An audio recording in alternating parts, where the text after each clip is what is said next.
kitchen in Buruburu. There was a game should ask us, draw the map of Africa or the map of the world before the ugali starts, the simmering of the hot water. Serious? I'm dead serious about that. And then there was a game, and she'll ask us, what's the capital city of Zimbabwe? During her days, I think they used to call it something else. But during her days, Salisbury. So my mother made sure she did that. And this was countless cooking times because ugali was a staple food. Exactly. And then my mother became also this I'm leading so that I help you or I guide you in what I'm trying to ask. The other thing that my mother did, which I thought was very strange, there was a game she gave all of us, both the girls and the boys. And the game used to run for A to Z. And depending on what day you're starting with which letter, she could ask you guys, what's the car that starts with an O? Letter O. Okay. I would say Opel, for example. Nice. Or what's the car that starts with C? Citroen. But then my mother had something, these days, because of the benefit of Google, we don't use almanacs and Encyclopedia Britannica and what have you. Yeah. But we always had those things at home. And my late brother Victor had a book called The Origins of Species. So I learned about all the animals or genetics and what have you. And this was still before the age of 15. Wow. The reason why I'm saying this is that there's always that person. Yes. That wakes you up. Who wakes you up completely and make sure you're woke for quite some time. So you've been that to your daughter. And even here in the earlier days of Africa Talking, we did what we had to do, including even Graham coming with a fantastic phrase called I believe in greatness today. And that's because of the way every time, and this has always been my pet peeve. I don't know. I've always been bothered when people postpone action to the future. But to the future, not even just to the future, to an unknown future. You know, I'd rather tell you, we're going to do this next week. Yes. But if I tell you we're going to do this, you're gonna do it. And that's why even and that's why even for him it's definitive. What she tells.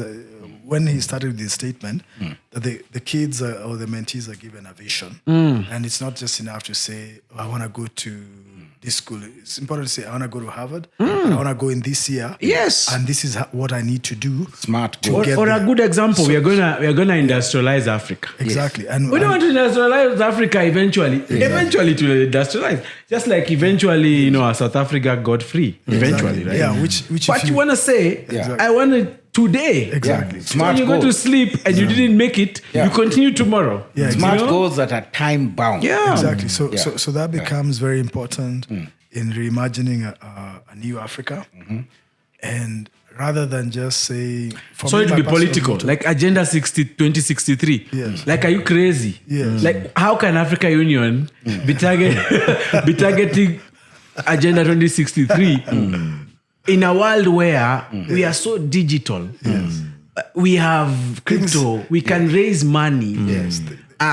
We could do it today. Things happen. It means that we don't want We're never doing it. They're sitting back because in the earlier formation of this Vision 2063, I used to go to Addis a lot. And funny enough, UNECA used to pay us to go there as young Africans. Okay. And so with Africa 2.0, we went to there, we brought other people. And eventually, we're going through this document, Agenda 2063. But at that time, we're giving Her Excellency Nkosazana. Oh yes, I remember Doctor. Yeah, we're giving her. She was the then Zuma chair person for the AU. Yes, and we're giving her Africa 2.0 manifesto. They went through it. They did all these kind of things. In a short while, we're seeing, gosh, these guys have come with Agenda 2063, and I'm wondering. Really? In fact, they should have done it. That's the funny thing. They should have done it immediately they saw your thing and given you all the support. Yes. I'm so surprised because all these guys... When is 2063 going to show up? And all these guys were not youthful. This is crazy. Yes, and all these guys actually were very youthful. And I wondered, why would they not give all these guys to run with this thing? And they're from 40 countries. Yet we even gave them the bulk of the thought. And that's why one of our members... is the head of UNECA right now because UNECA saw what we had. UNECA was paying us per diem or whatever you call them and airfares to go there. But now Dr. Vera Songwe is executive secretary of UNECA. And she's implementing part of the whole... The ideas you are sharing. Because we even did something called the business plan for Africa. And in fact, given that Mamadou Touré was very invested in the idea of telcos, the first country I ever visited was actually South Africa, because he was asking me to go for the first ICT Indaba that was being done at Cape Town. And I was very shocked because the person who was sitting next to me at that time was somebody who had just been the president. It was actually the president of South Africa, Motlanthe. And it was the first time as a young African being to a different African country. I was like, wow, you mean I can be sitting next to Motlanthe for the whole day? Yeah. And then at night, you go for some drinks. Hugh Masekela to sing and entertain me. Yeah. I was like, what is this? and then shortly after that, they the place they've had us to sleep is probably one of the grandest hotels in Cape Town. The reason why I'm saying this is that was my beginning of interacting with Africa, and it was in 2010. And that just shows you the power of showing people things, holding people's hands, and going forth. Imagine if Africa 2.0 was also for 2063. Yeah. How like, you know what I mean? Yes. That's why I hope, which I'm talking directly to Her Excellency Nados Bekele Thomas, who is now AU's NEPAD's new CEO. I think she's been there for 2 months. Yeah. Would like to work with you, Madam. Mama would like to work with you so that we elevate enterprise development in Africa, not from the village, and the market, and the school, and the mosque. We want to do that, and the church, including the Ethiopian Orthodox Church as well, because we have these things. We don't need to go to expensive hotels, or we don't need to go to radio stations or TV stations that we have to pay and all that. We can just do it by ourselves, because we have the right message for the Africans, our fellow Africans, and we want to see African blossom in our lifetime. Not when we're dead or gone. We want to see it. We want to feel a vibrant Africa, and that's why I'm really happy to share this. And in fact, that's why at the beginning I said, I see my role now, my mission now, is growing leaders, and also. What did I say? Growing leaders, and also raising entrepreneurs. Because if they let me, and even if they don't, with the ability to write and with the ability to do podcasts like this, I'll always make sure we've stored our knowledge. It will be automatic for the next generation.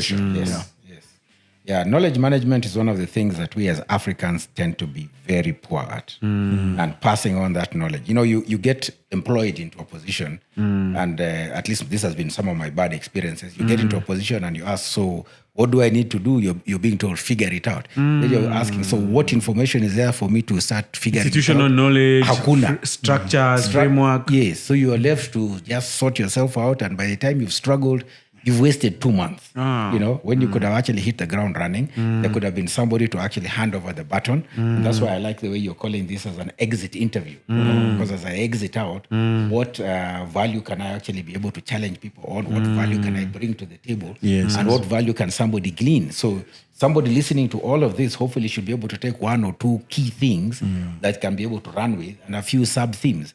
And to be able to do it as a smart goal, you know, something that is sustainable, measurable, attainable, realistic, you know, time-bound, you know, specific, you know. So this thing of, like now at ACAD, when we hold our youth to those kind of standards, you know, when we hold them to those 5 points that we require them to do, they have to do them as smart goals. That is why we lose 80% of our youth, because hii ni kitu tutaka fanya pole pole. You know, mzee, you're rushing us. You know, we have all they think they have all the time.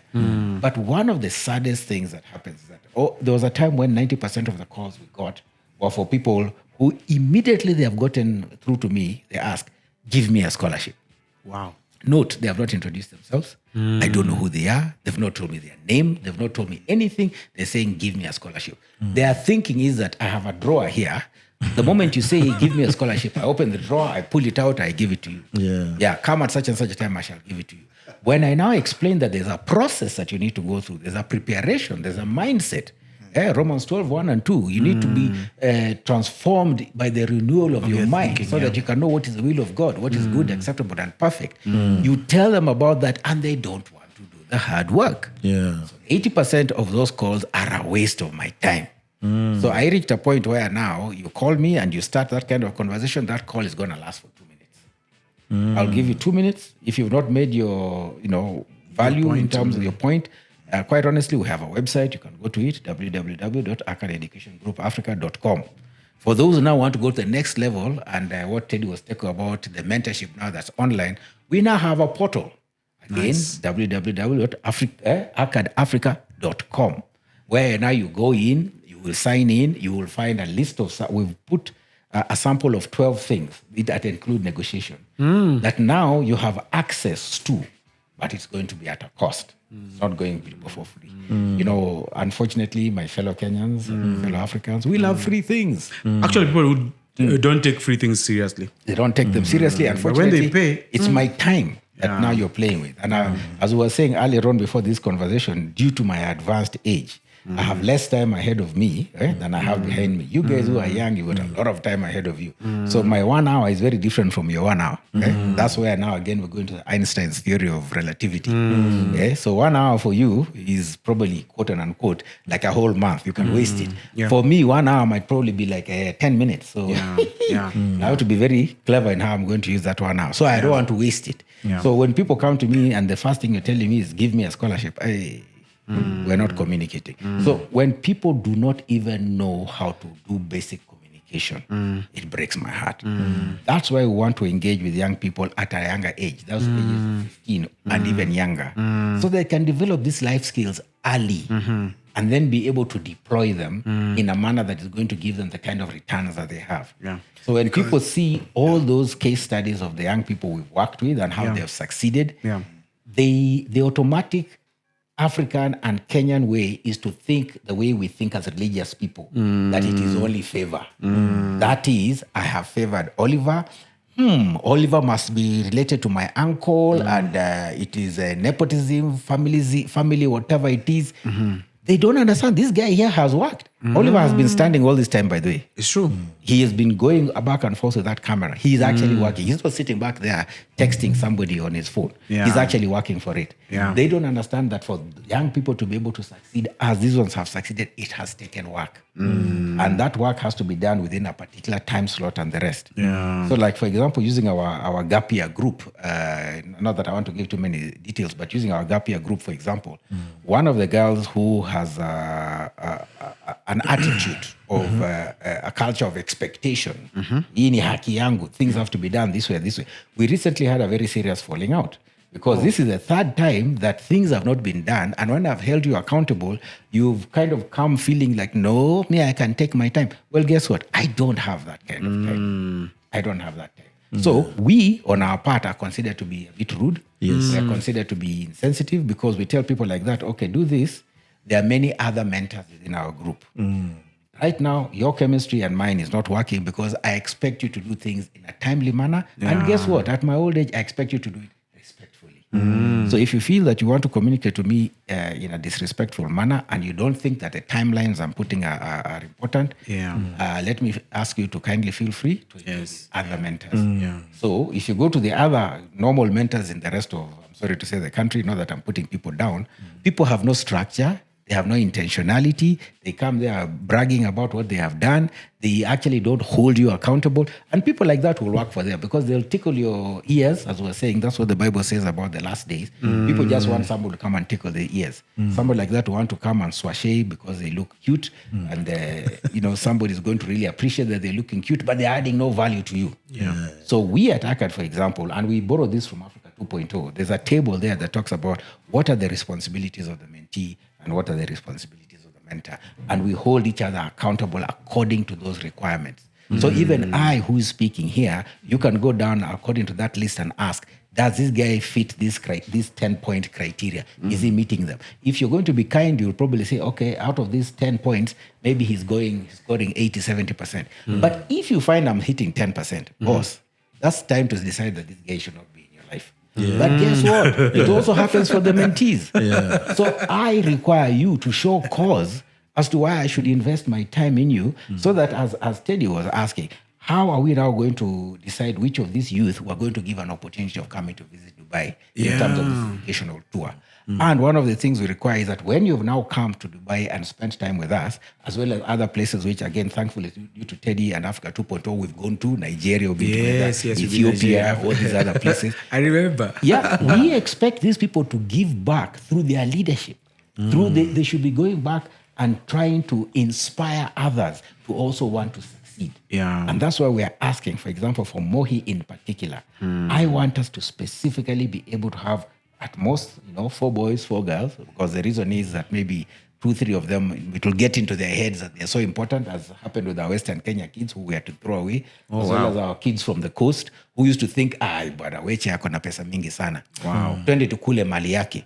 They don't realize that when we are bringing them here, it's because we want to add value to them. They come and they do nothing. They go and give back nothing. What they do when they give back is to show off about how I've been here, I've been there, I've taken selfies. That's not the reason. You are supposed to be inspiring others to want to succeed. And when you fail to do that, it doesn't help. And I'm sorry to say, our political leaders are the epitome of what that looks like. Mimi nimefika sasa ni wakati yangu kukula. I need to be seen driving around in the largest V8 Land Cruiser. I need to be taking trips to all these kind of places at taxpayers' money, expense. It is not to give back. So, for example, some of the conversations I'm now having with a few other people is that, guess what? We really trust and hope that the current leadership, with the particular leader, president, alleging to be a Bible-based person, will actually keep to it. And if he does, that's going to be the best thing for this country. Yes. But should he continue the same thing that we've seen before, then quite honestly, our goose Should is he cooked. walk the wider path and not the narrow path? Yes. That leads to destruction. Our goose is cooked. You have been very quiet. But before we were talking with you about Singapore, then we deviated. Yes. You went to China. You were going to do something in Botswana. I was able then to. you take up politics. The question. So I was able to get companies that were willing and ready to deal with me because I had very high criteria of what I wanted to manufacture. And I had particular cost limits that I required to be able to do. Yeah. Because initially, when I tried to find similar companies in South Africa, it wasn't possible. It was too expensive. Pakistan was too expensive. India, they were having challenges with them. I literally went around the world. I eventually came back to China. And now in China, guess what? These guys have the capacity. They are willing to work hard. They're willing to do these things. Let me give you an example. I would fly and arrive in this particular city, whose name is withheld so that nobody steals my IP. Because you're about to deliver it in Botswana for real. No. When I'm going there and I want stuff done, I arrive at midnight. I don't know why my flights always used to arrive at midnight. From the airport to the city where I'm going is 1 hour's drive.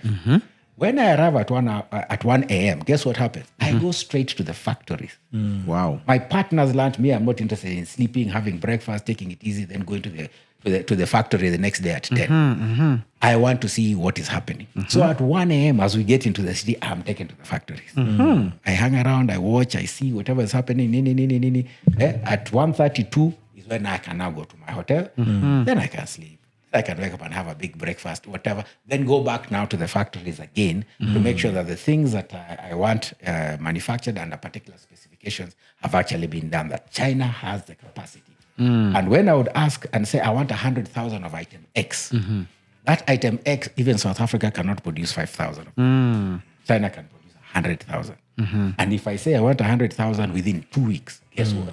They'll have it ready in 2 weeks. It is shipped to Shanghai. It is then shipped to the port of Durban, and I can be able to do the rest. You pull it up to Botswana. Pull it up to Botswana. And then what I would do is that I would get some of the things were in parts. So once they come to Botswana, I reconstitute them, put them together, packaging, deliver to client. Okay? Yes, yes. Now that one, in terms of entrepreneurship... Please, let's remember it's 1990. This is 1994, 95. This is crazy. Okay. Yeah, that's why I became the largest supplier of veterinary products to Botswana government. Yeah, and the joke about it was that my PA, a very beautiful lady called Lucia, is the one who used to do the public relations of everything. So everyone knew her as the boss. And then because she refused to drive, And that's a smart thing to do in Africa. Yes. Making sure that the people who own the story Yes. are the people in that village. Not only because in the- Africa is a conglomerate of villages. not only in that village, Village to village. Yes. not only in that village, but because she was also handling the public relations and the rest, Yes. everybody got to understand her as the boss and the CEO. Yeah. You think I cared? Secondly, and me, I'm hitting her. I hope she'll hear this one day. She refused to drive. Took her to driving school. We had cars there. My PA, she had a BMW 520 as her office car, which she refused to drive. So the only option is, if we need to go to places, I will drive her or any of the other people available will drive. So if I drive her, my rule Just is, magnifies the fact that she is the boss. my rule is A, you sit back left, B, I open the doors for you. Nice. So imagine, for years, people are seeing me driving her, getting to places, opening the door for her. Nice. And closing. So people knew I was the driver. Nice. But No. Dr. Weche, I think there are a couple of things that I've heard from you. One is that you need to find a community of the like-minded and Yes. the network. And I think anyone can actually, who want to make it, regardless of the age, I think that really comes Yes. in a very, very big aspect in making it. Yes. You need to hone your negotiation skills, make sure you get what you want and get it right. You need to be able to introduce yourself, and this comes with communication, Yes. not only verbally, but also write about it. Yes. Education is big because it opens you up to the worlds that you've never been, either through the knowledge that you get or even traveling. Yes. And you've talked about these opportunities that exist elsewhere. Yes. And also Teddy has mentioned a couple of that, and how we need, for those of us who are exposed and those of us who have access to these opportunities, how can we create this knowledge back at home? And when you're talking about the process of getting products from China, through South Africa to Botswana, I ask myself again and again, how can we make sure that, we create, Africa becomes now the next China, because we have what it takes. Back in the day, if I'm not wrong, I'm not that old, but I've read a couple of stuff, that China, they only had human capacity. Yes. They had nothing else. Yes. And they realized, because our guys are young and capable, how can we actually utilize this resource? And that's where Africa is right now. Out of 1 billion people, out of 1 billion Africans who are in Africa, we're not counting even those who are all over. Diaspora. 70% of that is young people. 25 and below, I think. Yes. And that is actually increasing over time, because even when you talk about shipping talent in Berlin, I've seen that happen in tech a lot, especially, last 5 years. Very young guys who are going to Germany, Amsterdam, Holland, China, Australia, US, to really do the job. So how can we create these opportunities here in Africa? And as you speak about that, it's all a matter of creating opportunity. And I think you have created it in your own way. Teddy has been, a big proponent of that since back in 2000 and, back then. But we need more, because at the end of the day, we're dealing with 1 billion people. It's not easy for 2-3 people to take that task. We need all of us to rise up to the occasion. I want you to mention a couple of things that actually have impacted Africa in a certain way. HIV and AIDS. Things like FGM, right? And as you finish, the impact of research and fundraising, not fundraising where we go to Silicon Valley to get the money, but where African, and this actually is evident even as of today, Yes. that African companies right now, the most of the funding that is coming in is coming from African diaspora, who come together and say, look, we have all the dollars, we have all the euros, can we come together and create a fund that we can invest in home companies? Because this narrative, I think, was there during your time in Moi. Kazi kwa vijana, pesa kwa wazee. Like money to the elders, and then the young guys are putting on break the their work. backs. So we can balance that out now that wazee has the money and vijana have the energy to do it. And I think it's a good thing if you look at it. How can we interchange that to build a better ecosystem for our future generations? Well, first of all, again, using the ACAD system, Yeah. the young people must learn how to communicate with the wazee who have the money. If you come to me and you're speaking in your Sheng and what are those? Lombotov, Shembeteng. Sasa, you want to borrow money from me and you're using Bugigenje. I've no clue what you're talking about. Yes, yes. And then when your attitude is that, wewe Buddha bana, whatever, you don't come respectfully. Why am I going to listen to you? So one of the things that we first of all teach them is how to communicate and communicate cross-generationally. If the money is with the wazes, learn how to speak that language. Learn how to negotiate. And you remember you're negotiating from a position of value. Okay? Mkono mtupu haufanyi nini? Haulambwi. So you don't come to us, like now, some of the struggles I'm having with the youth from Mathare, 80% of them, then they have an opportunity of speaking with me, they immediately asking for a handout. And I've said, guy, you have a chance of pitching a problem and a solution that you have to me, which I can now be able to take to all sorts of people who can help you. And the first thing you're asking me for is a handout.